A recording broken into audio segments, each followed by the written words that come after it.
Nice to meet you. Hi, ladies. My dad officiated football and basketball for years. And it was really just sitting in the living room watching games on TV. And my dad would mention things about different rules, or he would quiz us and he'd say, okay, now what is that? And we'd say, oh, that's a false start. Or was his foot in bounds there? How many feet do you have to have in bounds in college football? How many do you have to have in pro? So it was kind of a natural thing. It just happened, being the youngest of 6. But my parents always tell me that when I would go to games, I wasn't one of those kids that would run around.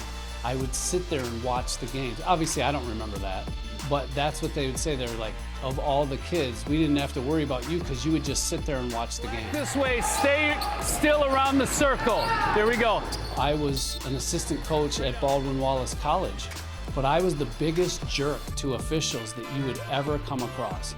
I thought I knew it all because I played. So I play, I watch, I know the rules, I know. It was after a BW home game where I was running my mouth, and my dad came up to me and said, you know, you ought to take the basketball officials course. And I said, why? And he said, because you're making a fool out of yourself on the bench. You think you know the rules, but I'm telling you, you don't know. So I did. And I remember the first 2 classes I took, I was shaking my head at things I thought I knew that I didn't know.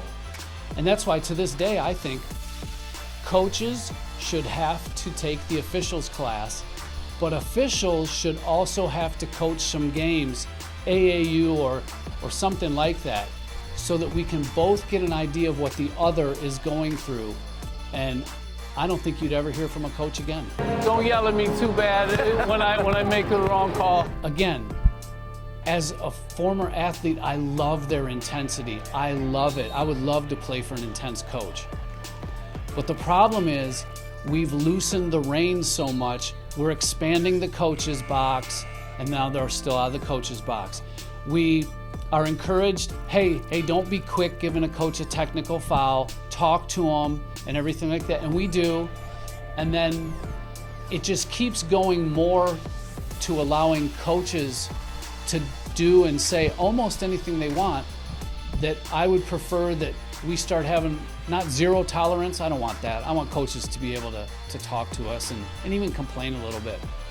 But I would like it to be reined back in some, and it has to be, because that is the main reason that officials are getting into it and getting right back out of it is dealing with the coaches. 22 shoots. I think the reason that I like it so much is you still get the same butterflies you got as an athlete. When you are in the locker room pregame, it's no different than the feeling coming out to run out and break through the banner that the cheerleaders made before the game. You still have that exact same feeling. When there's a close game and there's under a minute to go, you have the exact same anxious, all right, I'm gonna nail this, I'm gonna do my job, and that focus that you have as an athlete. Hey, next one's bonus down here. For anyone who would want to get into it, the first thing that I always say to grab their attention is, hey, how much do you think the officials in that Michigan-Ohio State game are getting paid?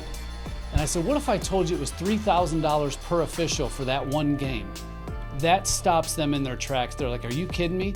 For new officials or people who are just thinking about it, the open door policy to come on in, come to one of our games, sit in the pregame locker room meeting to watch and listen to the things that we say or the way that we do things. Come out and shadow anytime. Anybody, I don't even have to know them. If they call me, all they have to do is meet me at the gym or at the football stadium, and they can watch what we do anytime they want. Carry! I've been helping kids with their college recruiting, exposure, talking to coaches on their behalf, getting them in front of coaches so that they have the best chance to find the right school or the perfect fit for their college years, and then walking the kids and their parents through the process, because for them, it's brand new. In a lot of cases, they don't get as much help as maybe they would like to get from their high schools, from the administrators or the coaches. And I don't really blame the administrators and coaches for that. They just don't have that type of experience. Well, I've been doing this for 24 years and hundreds and hundreds of athletes, so I've been fortunate that I do.